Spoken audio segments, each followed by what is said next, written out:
आलस आपसे क्या छीन सकता है? आलसी आदमी की कहानी। अगर आपके पास बहुत सारा पैसा आ जाए तो आप क्या क्या करोगे? इस छोटी सी कहानी के माध्यम से आज हम यही सीखने वाले हैं, तो चलिए आपका ज्यादा समय ना लेते हुए इसे शुरू करते हैं। एक आश्रम में अपने गुरु के साथ एक शिष्य रहता था, लेकिन वह बड़ा आलसी था, क्योंकि वह आज का काम कल पर और कल का काम परसों पर टाल दिया करता था। एक दिन गुरु ने सोचा कि क्या किया जाए, कैसे इसे समझाया जाए। तो उनके दिमाग में एक रणनीति आई और उन्होंने उसे पाठ पढ़ाने का तरीका खोज निकाला।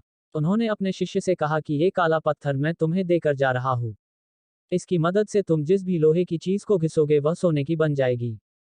लेकिन तुम्हारे पास काल सूर्यास्त तक का समय है। और यह कहकर गुरुजी चल पड़े। अब वह आलसी शिष्य सोचता रहा कि मैं इस पत्थर से यह करूंगा वह करूंगा। अभी तो मेरे पास काफी समय है और मैं खूब सारा सोना बना लूंगा।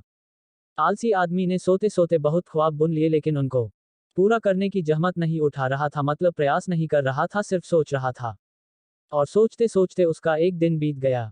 जैसे ही वह सुबह उठा तो उसने सोचा अभी तो मेरे पास शाम तक का वक्त है, मैं इसे बहुत जल्दी पूरा कर लूंगा।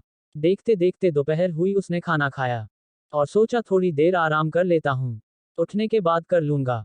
और वह आलसी शिष्य सो गया। जैसे ही उसकी नींद खुली उसने देखा कि सूर्यास्त होने को आया। अब उसे जाना ही होगा और वह उस काले पत्थर को लेकर बाजार में जा ही रहा था। इतने में गुरुजी उसको मिल गए और वह पत्थर उससे ले लिया। बोले तुम्हारा समय खत्म हो चुका है। उसको बहुत पछतावा हुआ कि वह कुछ नहीं कर पाया, लेकिन अब पछताए होत क्या जब चिड़िया चुग गई खेत। हमारे साथ भी तो यही होता है, कभी कभी हम भी तो यही करते हैं, आलस करते जाते हैं। आज का काम कल और आगे से आगे उसे टालते जाते हैं। इससे समय निकल जाता है। क्योंकि समय का पहिया तो रुकने वाला नहीं है। अगर हमने समय के साथ हमारे कामों को पूरा नहीं किया तो हमारा भी वैसा ही हाल होगा जैसा उस शिष्य का हुआ।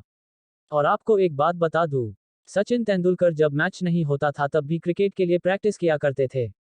इसलिए जो होता है अभी होता है, बाद में कुछ नहीं होता है। समय निकलता जाता है। आशा करता हूँ आप इस सीख को जरूर अपनाएंगे और जीवन में आगे बढ़ते रहेंगे। आपको ये कहानी कैसी लगी, कमेंट के माध्यम से जरूर बताएं। आपका कीमती समय देने के लिए दिल से शुक्रिया।